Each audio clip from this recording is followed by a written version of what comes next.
my perception is one size fits all never made sense. It worked for a number of decades because the expectations were such that like it sort of stayed in line, but it wasn't really the way to optimize learning or development or opportunity.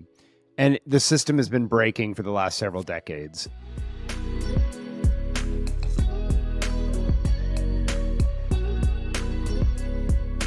Hey everyone, welcome to this edition of the OpenEd podcast. We're super excited to have you. Our guest today is Michael Horn. He is one of the world's most respected thought leaders in education, and he has a long bio, but basically he does everything, and he's thought about everything related to education. And so we're super excited to have Michael on with us today, including I've got to do a little shout out for his most recent book, From Reopen to Reinvent, actually spotlights MyTech High, which is now OpenEd, as one of the providers that he spotlights in his book. So thank you, Michael, for joining us today. Super excited to chat with you. Yeah, you bet. It's obviously a blast to be with you guys. And I was laughing when you did the intro. You know, you said one of the most respected, blah, blah, blah.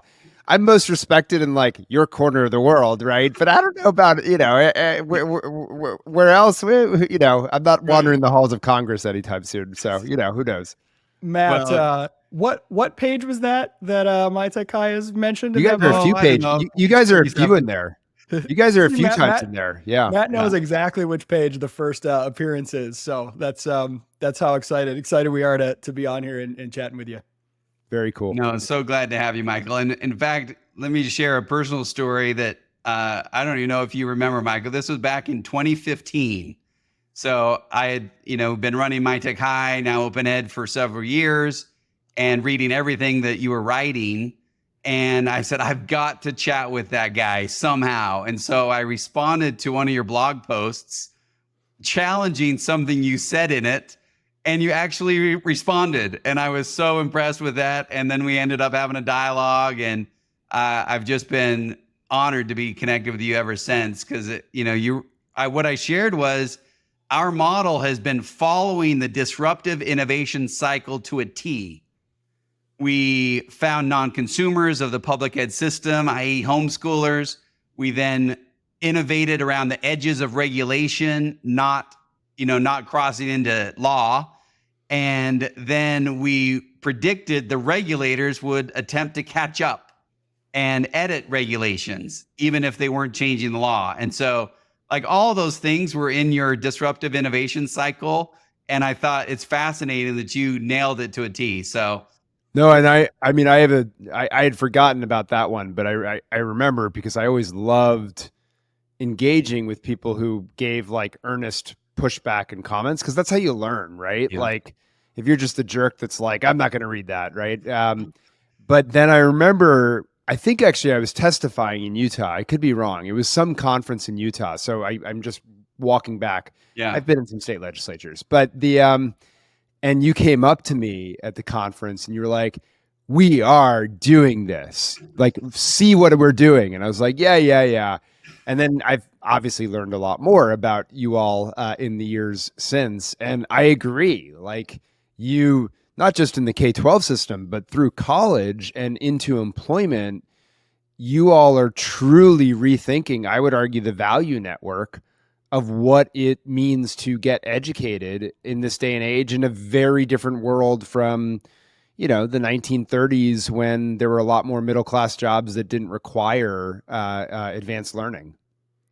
Yeah. Good segue. Tell us more about what you're seeing these days, Michael. Yeah. Yeah, I mean, where do you want to go? I think it's a really interesting time because my perception, and you guys are much closer to it because you're educating the families, but as I look at it, my perception is one size fits all never made sense. It was never the right way to educate kids, serve families, etc. It worked for a number of decades because the expectations were such that like it sort of stayed in line, but it wasn't really the way to optimize learning or development or opportunity. And the system has been breaking for the last several decades. And then my perception is like parents increasingly are not putting up with one size fits all. They're saying we are making choices. They're making lots of different choices, right? Some of them are, we're going to the micro school for everything. We're going, to an independent school for everything. We're going we're going to the charter. Some of them increasingly, I think, are starting to say, like, we'll take a little bit from here, we'll go here for the sports, we'll take this tutor, and cobbling it together. And I think a lot of people are worried about the transaction costs on parents. I am too, but I think parents have always dealt with this stress in coordinating after school activities, figuring out who's going to care for their kid, summer and so forth. And so I think it's less than we think as like an add-on. And parents are acting, and frankly, to your point, policy is starting to catch up, I think, in some meaningful ways. Like, depending on how you count it, somewhere between 13 and 19 states now have education savings accounts type policies. I think it's very significant. And, you obviously have figured out how to partner with districts, right? And help them stand up alternative schooling options in some pretty neat ways. My belief is that the only way districts, like this competitive pressure is a good thing, because districts are going to have to find increasing ways to offer a portfolio of options and get out of the one size fits all mindset. Michael, you're probably the best person I can think of to ask this question to. I would love your take on like where we are on the adoption curve, because for decades, if you say, oh, the education system is too rigid, it's too confining, it constrains curiosity. Ken Robinson gave his famous TED Talk, and it was immediately everybody loved it. It's like, yes, everyone agrees. Nobody's happy. But then all these innovators come out there and say, here's this new model, here's this new thing. They tried to do vouchers back in the 90s, and like either if it's a private alternative, they never get that much scale, or even if it's a policy change, it seems pretty limited. I heard a stat, I don't know if this is true, so you could check me on it, that there's 47 million students in the US that have access to some kind of school choice program or another. And only 1 million of those are actually taking advantage of it. Now, I don't know if that's true, but I wouldn't be shocked if something like that was true. And so there's always been this kind of paradox. As somebody who is trying to innovate in this space myself, in my case, it was college. Everyone would agree. Yeah, college doesn't prepare you for jobs. It costs too much, blah, blah, blah. And then I'm like, great, look, I have this thing. It's a net cost of zero. You're going to get hired. 98% of our grads do, blah, blah, blah.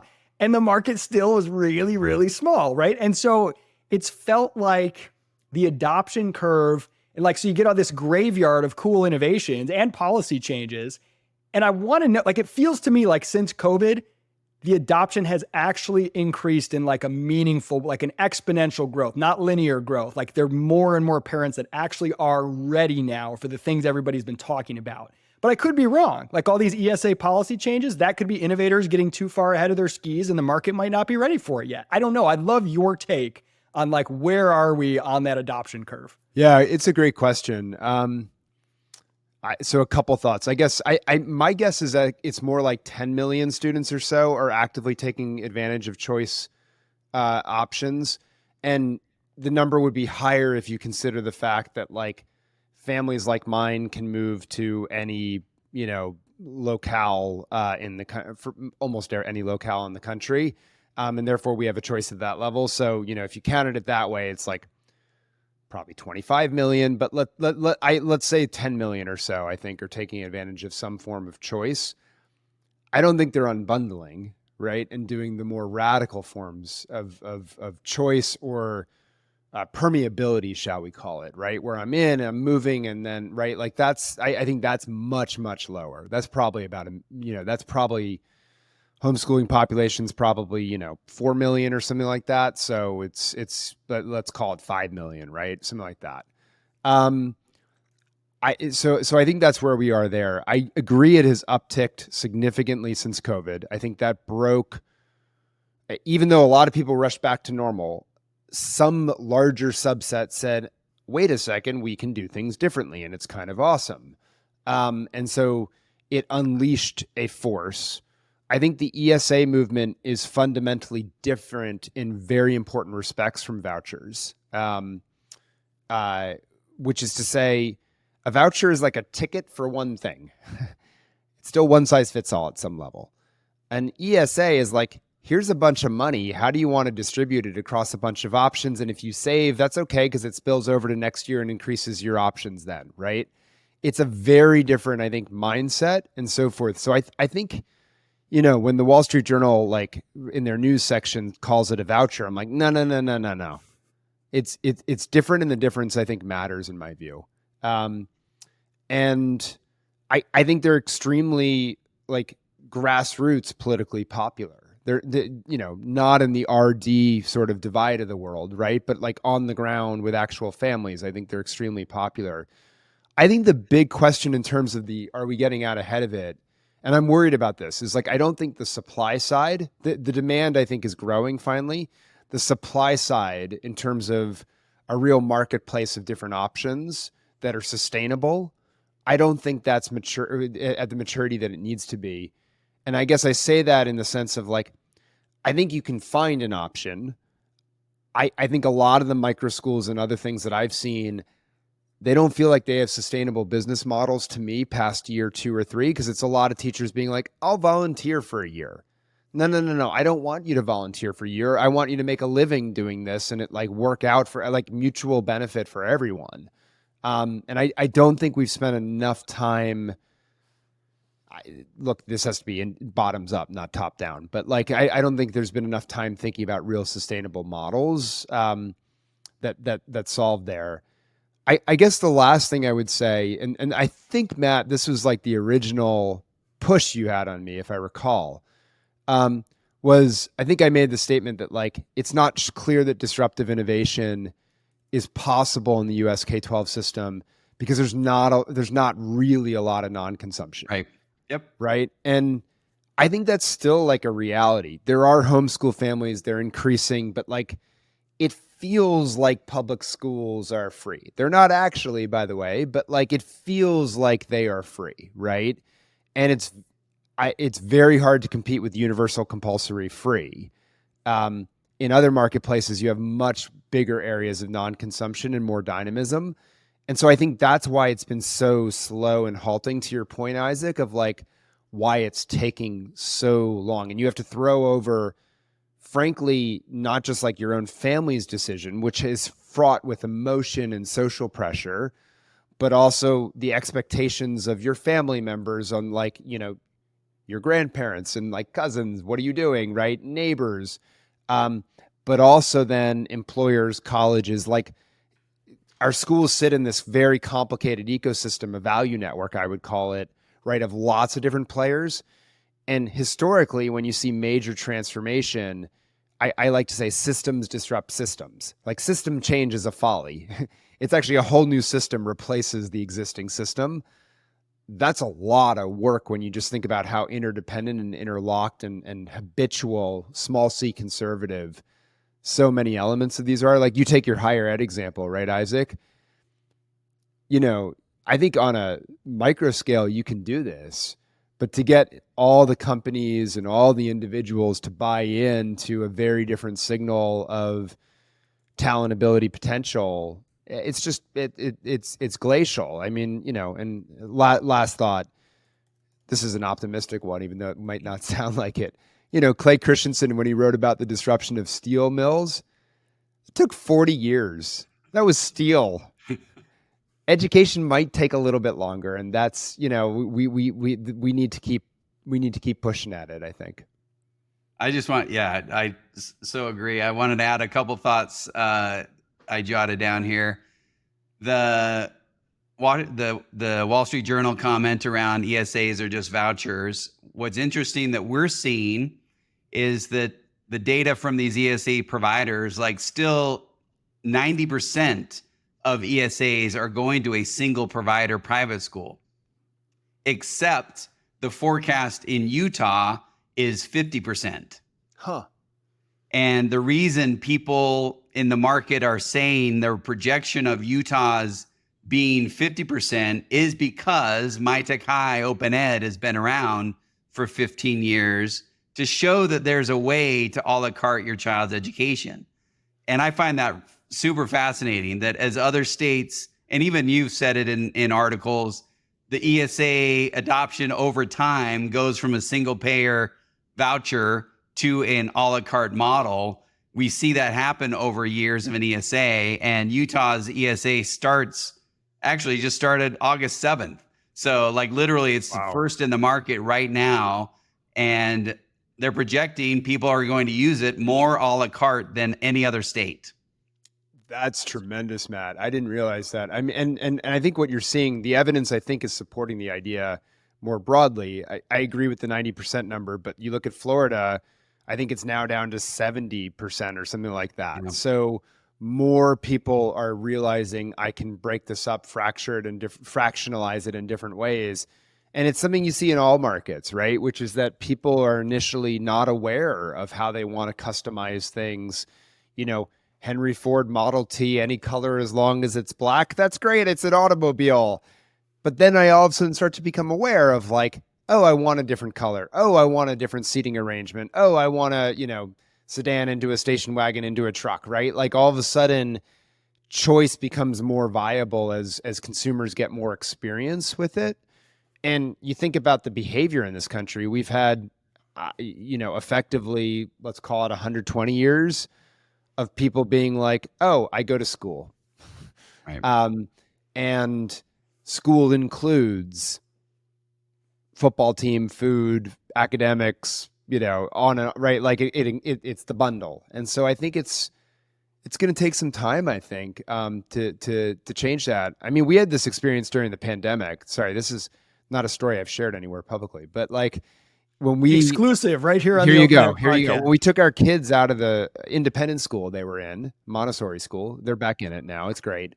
But when we took them out, we sort of made an offer, if you will, to the school where we said, let us help you set up a micro school on your campus where it'll be just a few students and then like they can opt into here and like we'll do, unbundle this here. And they're like, we're just not ready for that conversation, Michael. Like you go do your thing, right? Okay, we tried to keep them in the community, but I think that's the other thing is the suppliers aren't like, were it not for My Tech High now OpenEd, districts wouldn't even know how to have this, like, accommodate this. And I remember distinctly, here's another story. I remember distinctly talking to our local school district during the pandemic and being like, set up a micro school. And they're like, what would that look like? They brought the senior leadership cabinet on a Zoom meeting and I started to describe it. And they like all went ghost white because like all the amount of work that they were thinking they would have to do to set that up was so high. And I was like, well, you could just talk to My Tech High. Like there's a provider that could help you do 80% of what I just described, right. But like, this is what it would mean. And I think they didn't get over their initial, I approached it wrong. They didn't get over the initial shock. I remember all the faces like, I remember all the faces going ghost white. I was like, okay, I screwed that one up. So, well, it's funny, the vendor side, the provider side, I think is a little bit overlooked. There's sort of this idea, if we pass an ESA and then it's just like, boom, the market's open and all these providers will flood in.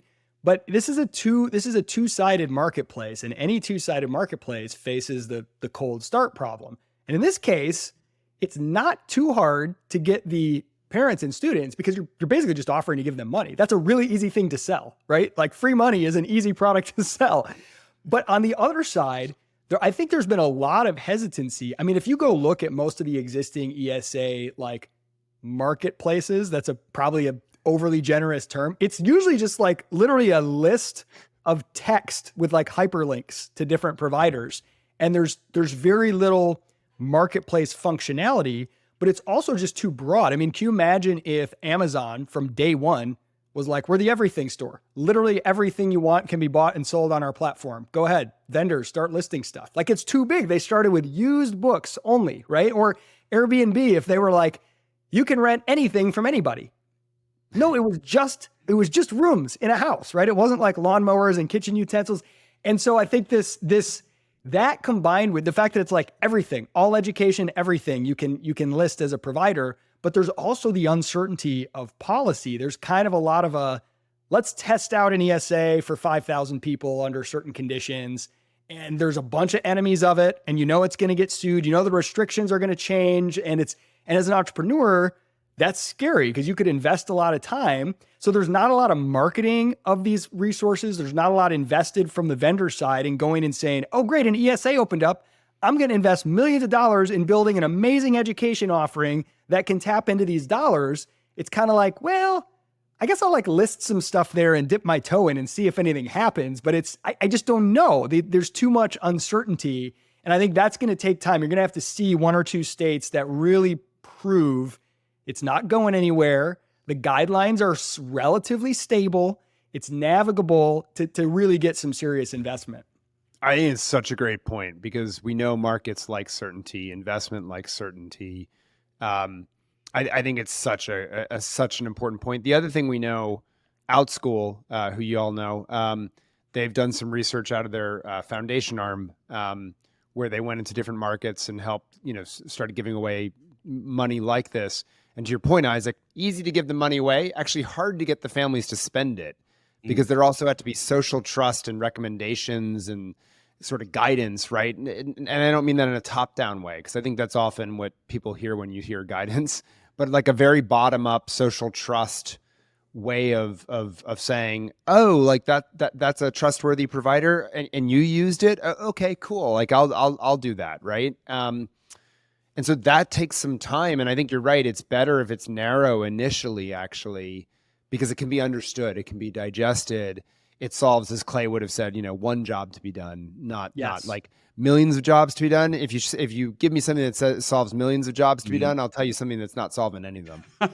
That's funny. That reminded me of something I wanted to ask you about because I was looking at your Twitter and you had a great tweet, or maybe you were retweeting someone else. I can't remember. That was something to the effect of, what if we don't need schools to just keep offering more and more and more different stuff? What if they need to just do less and focus on a few things? And you said something like the concept of pruning education is often overlooked. And I think especially for those of us who are like, let's open it up, let's get more possibility on the table. That may be true for the market as a whole, but for any individual like provider or school, what do you think about narrowing the scope and niching down, so to speak? Yeah, I mean, look, so I agree with what you said. As a market as a whole, we want more options, varied, et cetera, but we want them to be actually differentiated. So I don't want someone that's doing all things for all people. I want them to be awesome at one thing and choose what they suck at. And then, and I think we're just really bad at that historically in education, like public school districts. They're like, oh, we should add a program on this. We should add a program on this. We should add a program. They never take anything off their plate. And we know the cost of complexity in terms of subpar performance and cost overrun from an administrative perspective is really, really high. And so I just, the whittling of programs that are not perhaps doing what you had hoped that they did, which also, by the way, would mean that you have to have a clear definition up front of what you hope that they do. But also, frankly, like we're very wed to tradition in education without asking the question, is this like, what was the tradition built to do? And is this the best way to still get that outcome? Or is there a better process, right? Like pep rallies were awesome for building school spirit 50 years ago. They can be pretty alienating to large parts of your population, today. Maybe there's other ways to do this. I don't know. I'm not smart enough, but we never asked the question of what should be cut. It's funny, Matt, I'll let you jump in here. I know I've been kind of taking over, but it's almost like the curse of a noble business. Like if you tell somebody, I'm passionate about education, I want to do something to help children learn better, that's so noble and everyone loves it so much that they're not going to tell you the things that you shouldn't do nearly as well. If you're in like a typical tech startup and you're like, I'm trying to sell a product that helps companies optimize their API webhooks, and your business model is too broad, you're very much more likely to run into peers, investors who will say, you're trying to do too many things. Here's all the things that's wrong with what you're doing. If you say, I'm trying to help learners do these 15 things, and they all sound like really good, noble things, people feel they'll just tell you encouraging things, and they're less likely to say your business model sucks, right? Because your intentions are so good. Yeah, totally. I mean, look, I ran a nonprofit for a decade, right? The Christensen Institute. It's so hard for nonprofits in this realm in particular, because it's like a death by 1,000 cuts. This funder says, start this program. This one starts this program, this one. And you all of a sudden have tons of programs with no strategic direction or coherence, right, among them. And I think that's what you just said is the reason why. Like, oh yeah, of course we should do that. Like, of course we should do that, right? How could we not do that for that one kid? And the answer is like, actually, maybe that kid would be better served in a different offering. And like the best thing we can do is say, we're not the right outlet, but we will help you get to the right place and say no to you. And I think I totally agree. We're not particularly good at it. I actually think because I'm among like, I really trust you guys. So I'm going to say like hot take that is not popular, but like, I think we do ourselves a disservice by having social entrepreneurs versus just regular entrepreneurs. Because I think everyone building a business is like if it takes off, it's helping someone make progress in some meaningful way. And so I actually think by creating a category of social entrepreneurship, we invite the problem you just described. I told Matt when we first started talking about, OpenEd and me coming on board, I was like, I don't know if you face this, Matt, but when I was running Praxis, and I very deliberately, for that reason, after having worked in nonprofits, wanted it to be a for-profit because I wanted to know if I'm actually creating value in the market, I want those signals and that feedback as fast as possible. But I told him, the worst thing in the world when you're an entrepreneur in the education space, everybody wants to talk with you and they're like, hey, I'm doing something too. I'm doing good things too. And let's do something together. Check out this thing. And I'm like, you have to become kind of a jerk and be like, sorry, not every idea is good. Not everything, the number of people that used to come to me and say, you guys should also do this for veterans or older people returning to the workforce. And I'm like, yes. Those all sound like great ideas. I can't do them. I have no comparative advantage there. So we're never going to offer that. I'm sorry. But then you just feel bad, Yeah. So anyway, nobody likes to feel bad, but you gotta figure out what you're good at. Otherwise, it's all going to be weak offerings. Yep.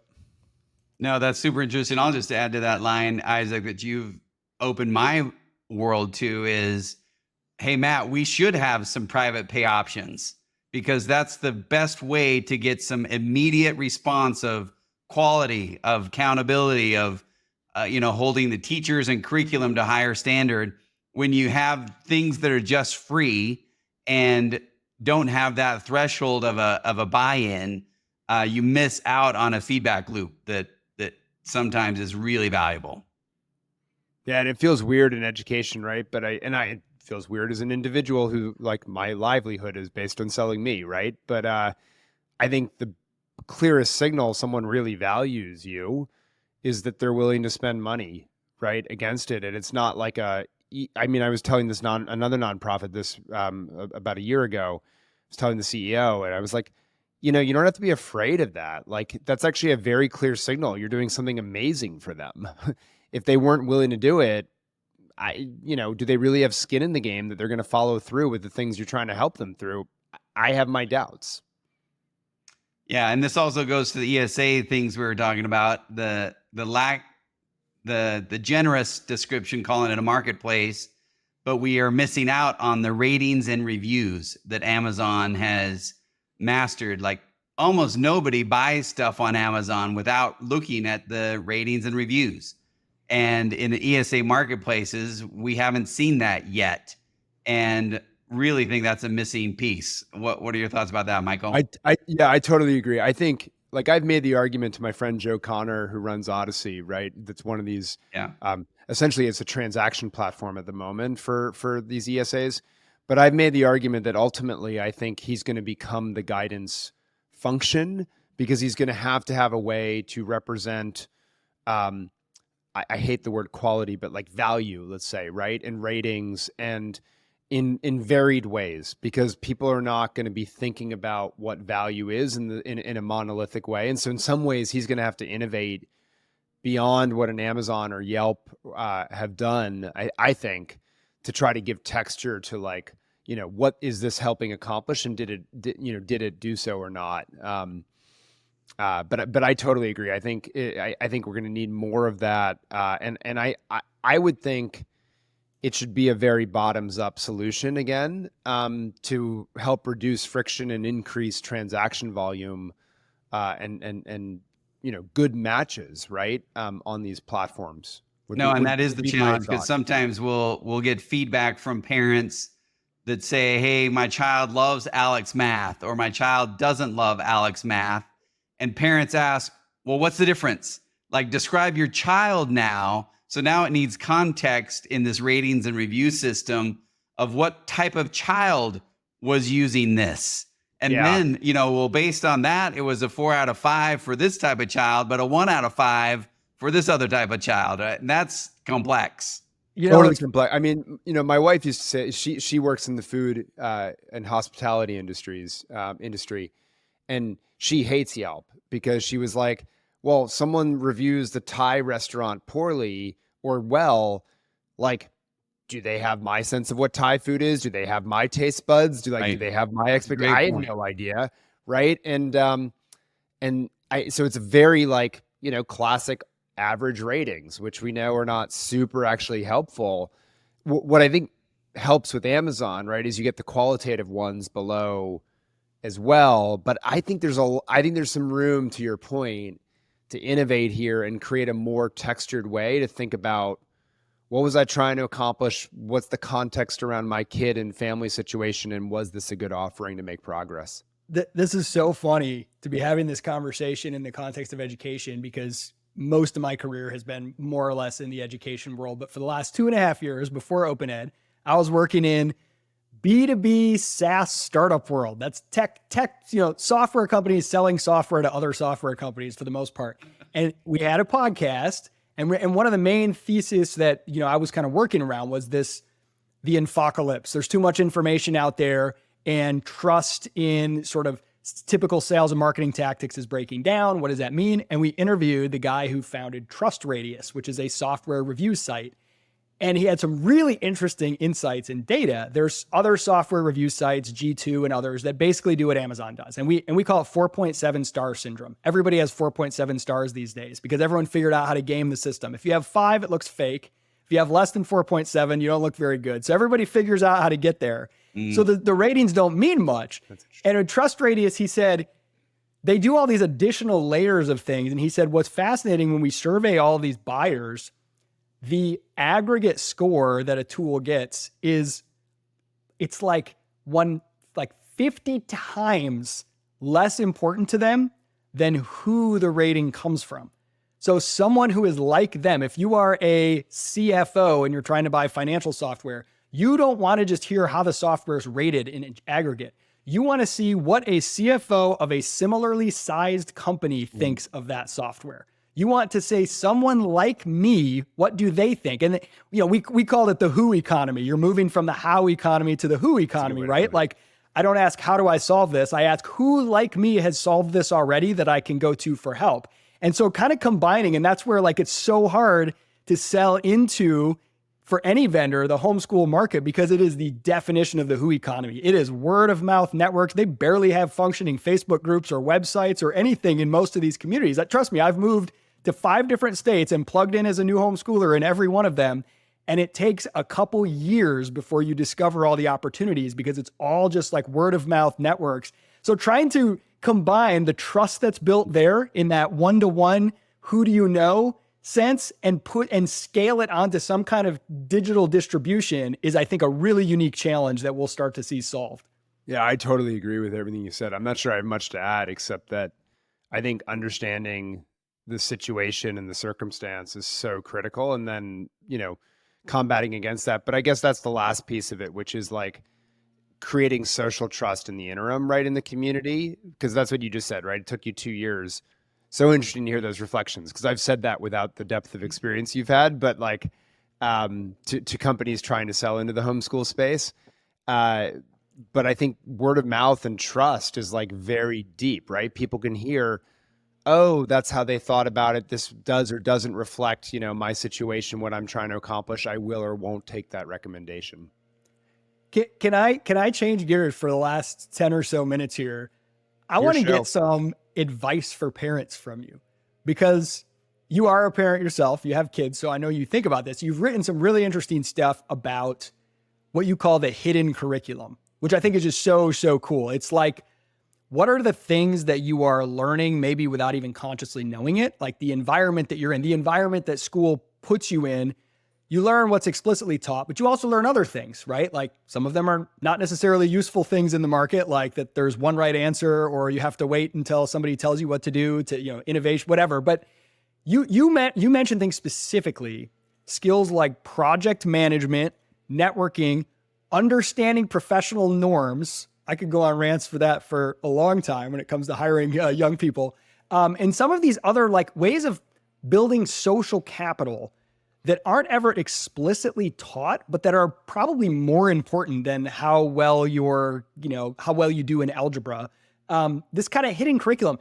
How do you recommend parents think about this and help equip their kids? How do you try to equip your own kids with these kind of social capital, emotional intelligence type of skills? Yeah, I love the question, and the way I think about it is like what I call habits of success, right? Are things that are intentionally or unintentionally, generally unintentionally, passed down. And what I would say is like, actually, it turns out a lot of families that have navigated these crazy complex education and career systems themselves, often historically, I'm going to walk back what I'm saying in a moment, but historically have sort of passed down these things through example and sort of through, because like actions speak louder than words, right?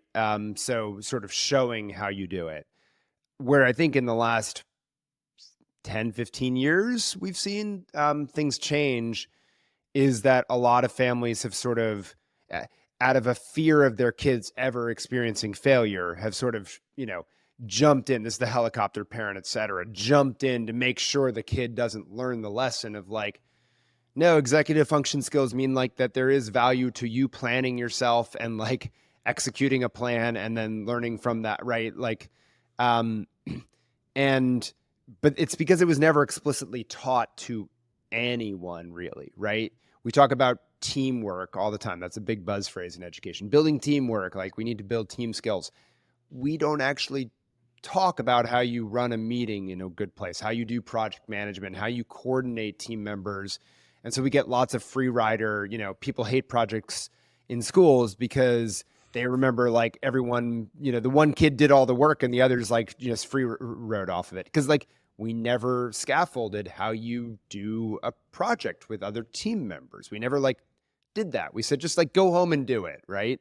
And so I guess the net of it is some families get this because the parents are more explicit about it or model it and don't sort of interrupt those lessons. Some of this gets conveyed in very interesting ways. Like you learn, don't cheat, don't, right? Like certain things like that in school. And frankly, like a bunch of kids, most kids don't get the lessons at all. And to your point, professional decorum is like a really interesting one, right? How you build a resume, how you show up on time, how you talk to someone, how you shake a hand and look at Like them when, in the eye. when do you CC or BCC someone in an email? These are things that can make or break your early job, and people have never had a concept of the decorum around those. 1,000%. And we don't talk about it or we're not explicit about it in any meaningful way. And so some people sort of kind of get it. They pick up on it. Most people don't. And we have the challenges that we do, quite frankly. And I think the argument I would make is like, if we could much more explicitly embed this into the visible curriculum, and use the academic content really as a conduit to teach these habits, we'd all be much, much better off. And look, I believe that there's a role for content knowledge. And like, like background knowledge is critical to jumping into something. And there's lots of background knowledge I could choose to educate someone on. So I think whatever you do, it has to be very explicit about building these habits in much more visible ways. Because otherwise, I mean, we all see it, like certain kids from certain families in certain school systems don't have a clue. And they don't, oh, you're expected to be on time, and on time means like ready to work, not like straggling in at the minute. Really? Oh, you can get fired if you're 5 minutes late and customers are out the door. Really? Like they're surprised by it, but like no one ever told them. Matt, I wonder if you have had this experience with your kids or even just some of the OpenEd families over the years, but my oldest son loves writing. He's a great writer. And so like, that's one of his strongest skills. When he started getting jobs in his teens and stuff, it turns out that being a good writer is a totally different skill from knowing how to text your boss. Huh. And so things like saying you're going to be on vacation, or, saying, is it okay if I come in late, or I'm quitting a job. How do you quit? Or when you're in the application process and they ask you something, knowing how to respond. And he would come to me, fortunately, he would show me, he'd be like, I'm about to send this text. And sometimes I'm like, whoa, this is totally tone deaf. And he didn't get it. I'm like, if I were a boss, I would be offended by this. And he's like, why? And it was hard for me to even explain why, because it's so intuitive. I'm like, well, and I said, well, try saying it this way. So over the years, he's done this, and now he's so good at it. He's like, I feel like I can get a job anywhere, and I can like get away with anything with my boss because I just know how to text a boss. And that is such a weird thing you wouldn't think of, but just like the difference between the skill of writing or even speaking and the context of sending a text message to your boss. I realized I didn't answer the second half of your question as you were going through that, because you explicitly taught your son, right, that those skills. Part of the way we're dealing it with our kids is we outsourced it to the Montessori school, because I think that Montessori is actually very good at doing several of these things, not the texting your boss one, but like a lot of these other ones, Montessori is very good at doing. And so we outsourced, I would argue, some of that. And then some of it, frankly, is like, us trying to be more explicit about like, hey, we did this then. The reason I thought about the second half of your question when you were telling the story was a different thing, which is, so I have twins, and one of them was like, they were both upset at my wife for something. And one of them said, the more tactful one said, oh, when I give mommy feedback, this is how I go about it. And she had this huge, elaborate, like, I butter her up in this way and blah, blah, blah. And then I cuddle in, and then I say my point. I was like, wow, that's brilliant. The other one was like, oh yeah, I do the same thing, and made up a story. And I was like, well, I think you just learned what you should be doing. Matt, you were going to jump in on this. No, just, 5 children. They've all grown up into different, paths of their own. And yeah, we've had those conversations so many times about job interactions and applications and resumes. And it's just super valuable to have to see children as they get older applying some of those principles. So no, absolutely love chatting about that. Well, seeing my oldest son, who, by the way, the only reason he started asking me about it was because he almost got fired a couple times and he didn't understand why.